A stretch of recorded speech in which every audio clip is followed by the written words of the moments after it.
Whenever the works come for the people, the ruling party members cause queues. Likewise, the officer of CBI and UD has to work according to their will. State Cpim Jitendra Chowdhury has stated the statement in his speech at second conference program of All India Lawyers Union West District on Saturday. A second conference of All India Lawyers Union West District held at State CITU office on Saturday, and the program was attended by State Cpim Secretary Jitendra Chowdhury. Cpim Secretary Jitendra Chowdhury stated in his speech that like the past 5 years ago, attack on the opposition party members is going on till now. Whenever the wars come for the people, the ruling party members cause queues, not only in political field but also in other places too. Likewise, the officer of CBI and UD has to work according to their will, because of which CPIM Secretary Jitendra Chowdhury has requested to all the public to raise a voice against the miscreants who was attacked the dam. এটা আমার জন্য আরেকটা বড় সুবিধা বা privilege, সেটা হলো যেহেতু আমি গণতান্ত্রিক আন্দোলনের মধ্যে আমরা আছি, এবং শুধু আমাদের রাজ্য না,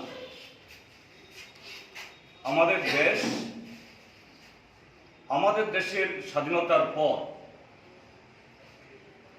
আমাদের দেশের যে রাজনৈতিক পরিমণ্ডলে একটা অত্যন্ত জটিল সময়ের মধ্য দিয়ে আমরা যাচ্ছি, এবং সেই জায়গায়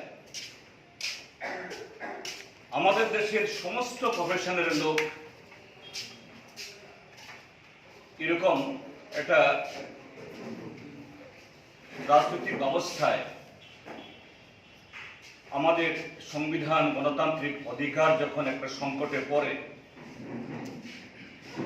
সেটাকে সঠিক দিশায় নিয়ে আসার জন্য সমস্ত প্রফেশনের লোকদেরই এই জায়গাতে অংশগ্রহণ করা প্রয়োজন। কিভাবে বিরোধীদের কণ্ঠস্বর, সেখানে রুলস অফ প্রসিডিওর বা কনভেনশন যাই থাক না কেন, যিনি প্রিসাইডিং অফিসার বা স্পিকার হয়তো ব্যক্তিগতভাবে অ্যাকর্ডিং টু দি রুলস কোন একজন সদস্যকে তার অধিকার অনুযায়ী তাকে কথা বলতে দিতে হবে, তাকে সেই সুযোগ দেবেন। কিন্তু একটা পক্ষ থেকে, একটা বেঞ্চ থেকে সেখান থেকে নির্দেশ দেওয়া হচ্ছে না, সমস্যারে চিৎকার করে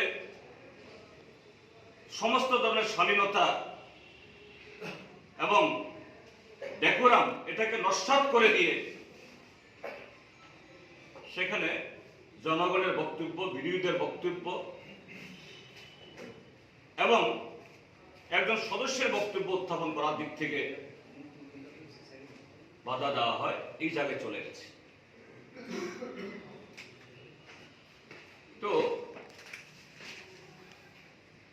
আইনসভাতে যখন এই ঘটনা হয়, সেখানেই যখন এত অসহিষ্ণুতা, এত ইনটলারেন্স যখন ডেমনস্ট্রেশন হয়, তার নিচে সাধারণভাবে কি ধরনের হতে পারে, ত্রিপুরাকে গত 5টা বছর কিভাবে এখানকার গণতান্ত্রিক ব্যবস্থা চলছে, রাজনৈতিক পরিমণ্ডল কিভাবে আবর্তিত হচ্ছে, এর থেকে বড় উদাহরণ বা নিদর্শন বোধ হয় বা এটাকে বোঝার আর অন্য ব্যাখ্যা বা অন্য জায়গায় যাওয়া দরকার নেই।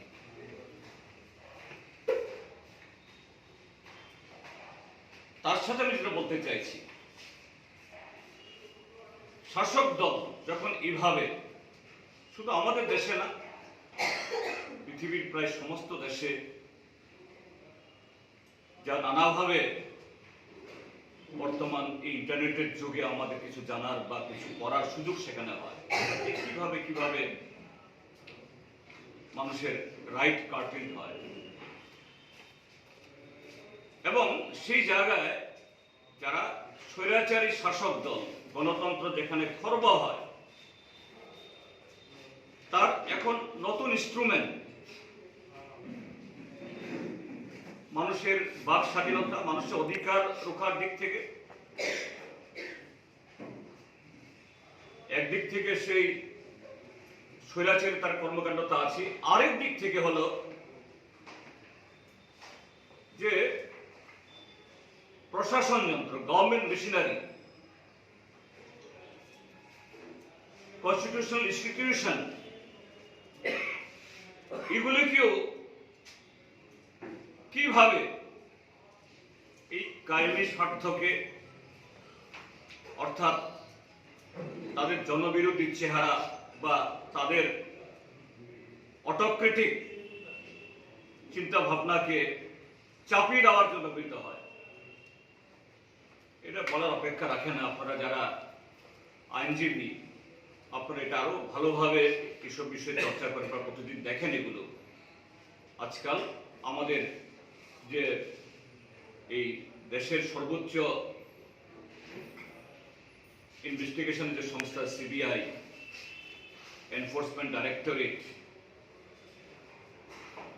আরো এরকম কনস্টিটিউশনাল অর্গানাইজেশন যেগুলো আছে, যার একটা ইন্ডিপেন্ডেন্ট চেহারা, ইন্ডিপেন্ডেন্ট রোল থাকার কথা, সেই ইন্ডিপেন্ডেন্সি এটা সম্পূর্ণ শাসক দলের তার অঙ্গুলি হেলনে প্রায় উদ্বাস করছে। হান্ড্রেডস অফ ডিফারেন্ট লাইভলিহুডস, কেউ লোন নিয়ে টমটম নিয়েছেন, অটো নামিয়েছেন, ছোট্ট দোকান খুলেছেন, পুকুর করে মাছ চাষ করছেন, রাবার বাগান গড়ে তুলেছেন। Either these shops, their tom-tom, their auto, it is being obstructed to come on the road. দোকান খুলতে দেওয়া হচ্ছে না। তার সাথে হলো একটা স্কিম ওয়ার্কার্স। আমাদের দেশের সরকার এখন পার্মানেন্ট জব, পাবলিক সেক্টরে তো বটেই, ইভেন প্রাইভেট সেক্টরে যাতে না হয়, তার সকল নিউ লিবারেল ইকোনমিক পলিসির সেই হাত ধরে আজকে ঘটনাগুলি করছে। যে কি হেলথ সেক্টর, কি এডুকেশন সেক্টর, সব জায়গায় প্রাইভেট হাতে তুলে দাও। Private school, private hospital, private এই অন্যান্য তার শরণাপন্ন হোক। আর সেই জায়গাতে কিছু পরিষেবা তো দিতে হবে, এটা ইউনিসেফ বা ইউনেস্কোর ম্যান্ডেট। যেমন প্রত্যেক বছরই এই ইউনিসেফ, ইউনেস্কো এইসব জায়গাতে মিলেনিয়াম গোল বা এরকম কিছু গোল হিসাব করে, ভারতবর্ষ তার অংশীদারি যেহেতু। আমাদের দেশের প্রধানমন্ত্রীকেও G7, G20 গিয়ে বক্তৃতা করতে হয়, চেহারা দেখাতে হয়। কাজে এই সমস্ত ক্ষেত্রে কিছু অ্যাচিভমেন্টের জন্য সোশ্যাল সেক্টরে এরকম কিছু পরিষেবা তুলে দেওয়া হয়েছে। সেগুলো কি? ICDS, mid day meal. প্রত্যেক দেশ বা জাতি আমরা বলি শিশুরা আমাদের সম্পদ। হিউম্যান রিসোর্স এটা অন্য যে কোনো রিসোর্সের চাইতে সবচেয়ে বেশি দামি resource. If so, fundamentally, if human resource is the most, কি বলে, সবচেয়ে দামি রিসোর্স যদি হয়ে থাকে, তাহলে এই হিউম্যান রিসোর্স এটা শিশু কল্যাণ থেকে শুরু করে সেকেন্ডারি বা এই হায়ার সেকেন্ডারি বা হায়ার এডুকেশন, এগুলোর ক্ষেত্রে রাষ্ট্রের আরো বেশি সেখানে ইনভেস্টমেন্ট থাকা দরকার, ইনভলভমেন্ট থাকা দরকার। অন্য সেক্টরকে প্রাইভেটাইজ করলেও, প্রাইভেট হাতে তুলে দিলেও, আমি তর্কের খাতিরে বললাম ঠিক আছে, এয়ার ইন্ডিয়া টাটার হাতে আবার তুলে দেওয়া হয়েছে প্রাইভেটের হাতে, ঠিক আছে। এয়ার ইন্ডিয়া তো যদি আমি হিসাব করি, এটা তো একটা যাতায়াতেরই, ট্রান্সপোর্টের একটা অংশ। রেলওয়ে তুলে দেওয়া হলো, ঠিক আছে বুঝলাম, এটা একটা যাতায়াতের একটা অংশ, যে ভালো বসার জায়গা দেবে, তাড়াতাড়ি নিয়ে যাবে, তার কাছে দিলে অসুবিধা কি? বাট কেনই compare it with the children welfare, women welfare, health? যদি রাষ্ট্র যদি সত্যি সত্যি কল্যাণকারী হয়, হতে পারে না। কিন্তু আমাদের দেশের দুর্ভাগ্য হলো that child welfare is taken care of by the ICDS workers. These workers are not treated as a government employee. আপনারা জানেন মহারাষ্ট্রে আজ থেকে বছর খানেক আগে সেখানে 3 দলের একটা সম্মিলিত একটা সরকার ছিল। এই সরকারের কার্যকলাপে দেশের বর্তমান শাসক দল তারা অখুশি, কিন্তু সংখ্যার বিচারে এই সরকারকে ভাঙা যাচ্ছে না।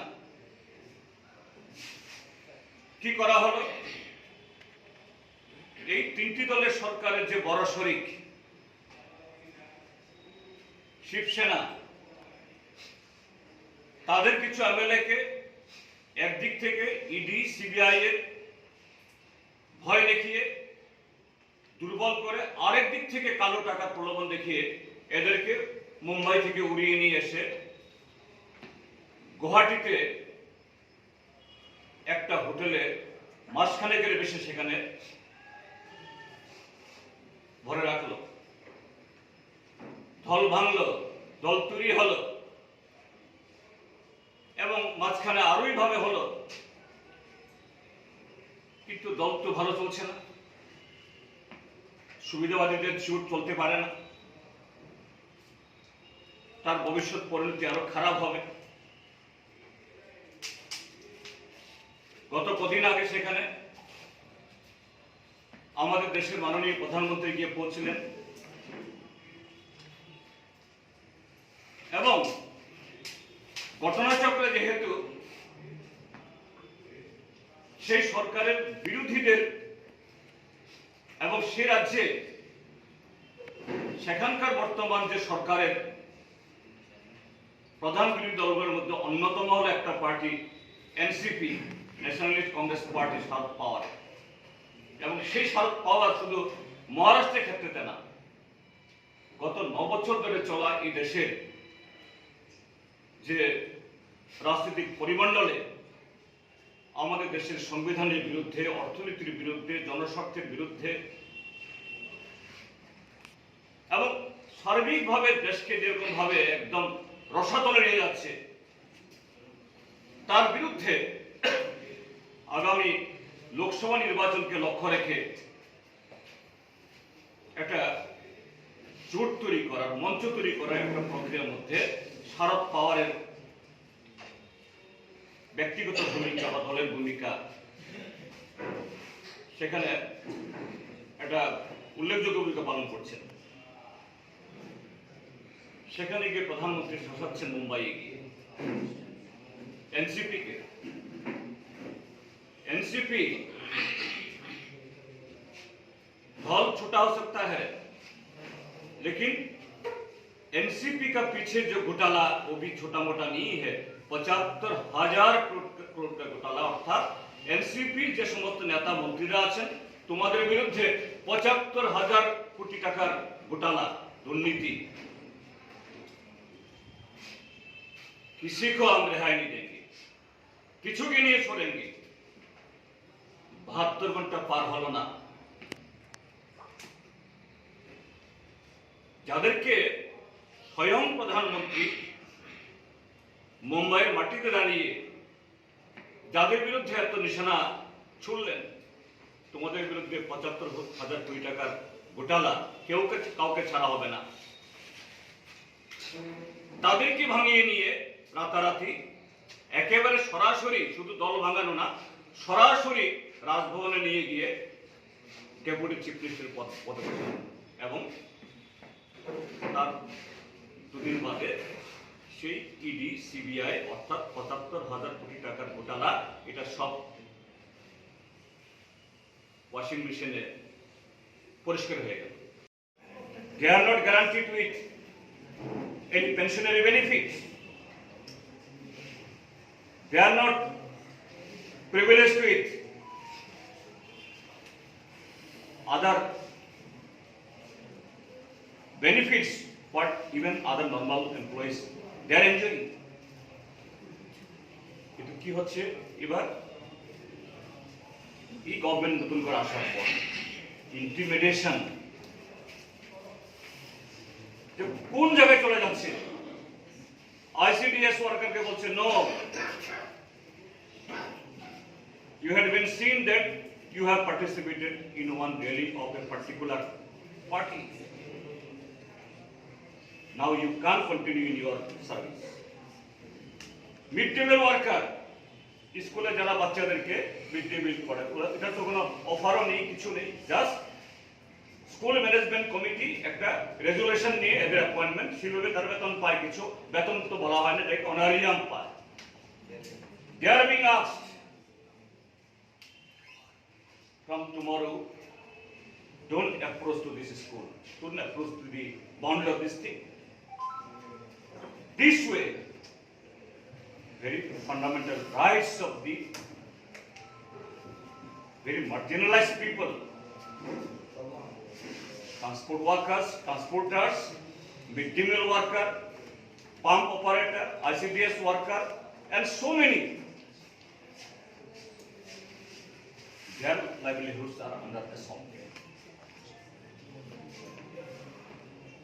এই জায়গায় যখন তাদের বক্তব্য বলা হয়, ওরা পলিটিক্যাল পার্টির কাছে আসে, ডেমোক্রেটিক মুভমেন্টের কাছে আসে। আমরা এদের বক্তব্য নিয়ে চিফ সেক্রেটারি বা ডিস্ট্রিক্ট ম্যাজিস্ট্রেট, কালেক্টর বা সেই ডিপার্টমেন্টের ডাইরেক্টর তাদের কাছে নিয়ে যায়। What they ask, where is their appointment?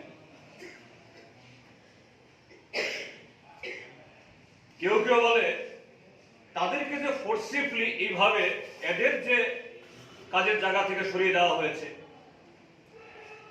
whether they have lost any complaint to the local police station or any authority.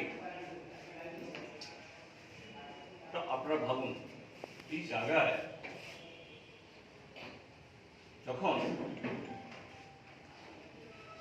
আইন শৃঙ্খলা বা সে এজেন্সিগুলি যখন সাধারণ নাগরিকের সে অধিকারগুলি তার প্রোটেকশন দিতে পারছে না, এই সাধারণ লোকগুলো কোন সাহসে গিয়ে থানাতে গিয়ে এফআইআর করবে, কোন সাহসে গিয়ে বিডিওর কাছে, এসডিএম এর কাছে, ডিএম এর কাছে বলবে? ওরা পারে না।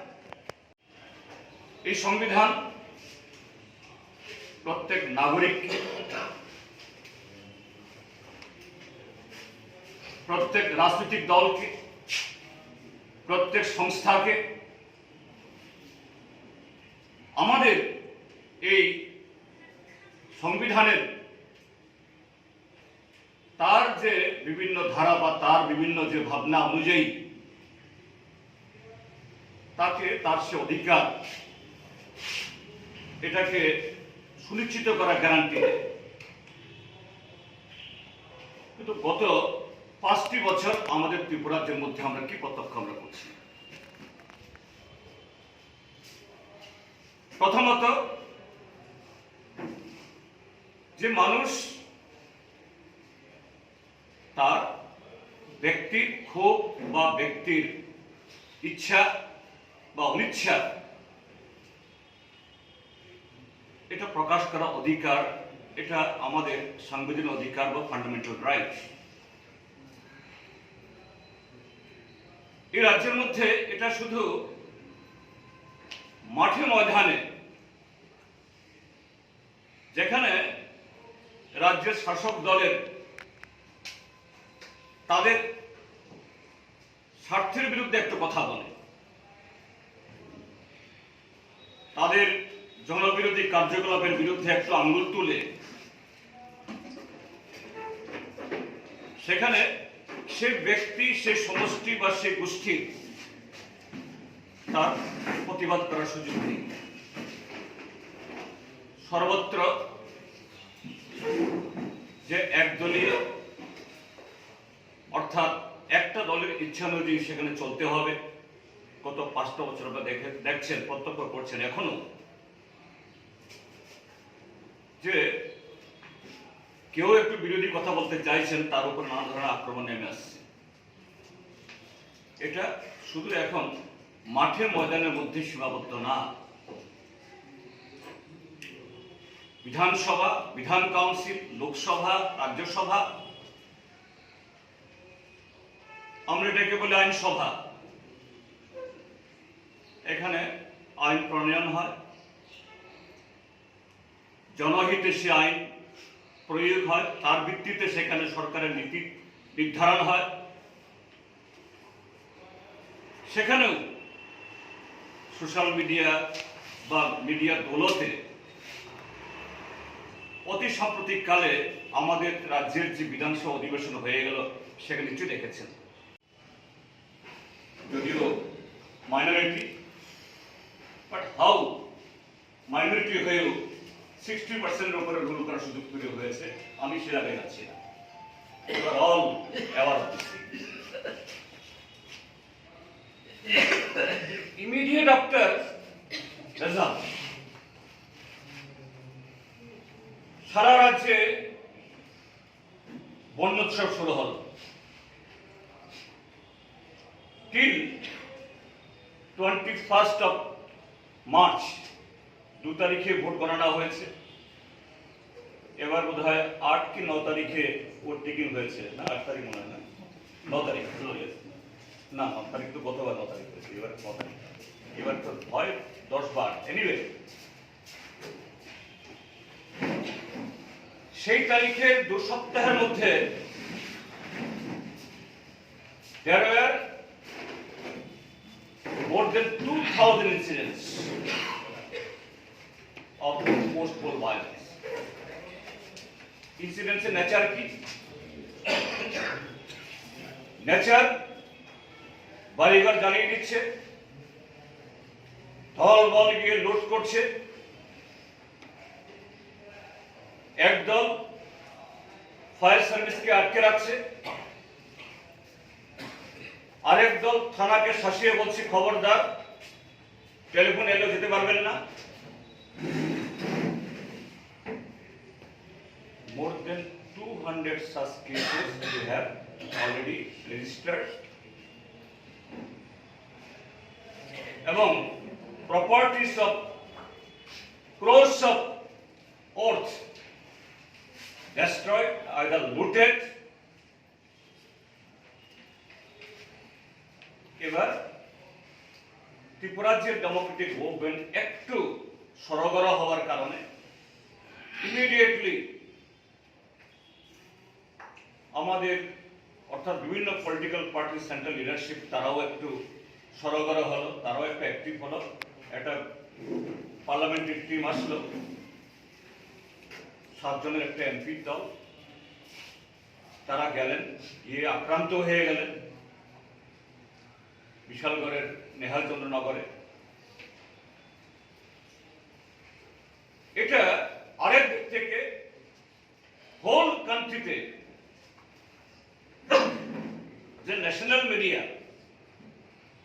ত্রিপুরা সম্পর্কে সম্পূর্ণ রিলাক্টেন্ট বা পার্টিজান, ত্রিপুরার একটা কোণে ঘটনাগুলি হচ্ছে, এখানে মানুষের যে অধিকার যেভাবে উল্লঙ্ঘিত হোক, এগুলা নিয়ে না করলেই বা কি হয়। যেহেতু এমপিরা আক্রান্ত হয়েছেন, এটা কিছুটা হলেও ন্যাশনাল লেভেলে মিডিয়াকে অ্যাট্রাক্ট করেছে, ন্যাশনাল পলিটিক্সকে অ্যাট্রাক্ট করেছে। এই ঘটনাটা একটু সাবডিউট হলো, অর্থাৎ ফিজিক্যাল অ্যাসল্ট বা ফিজিক্যাল অ্যাটাক গত 3-4 মাস পরে, অর্থাৎ এই মুহূর্তে সেরকম ভাবে নেই।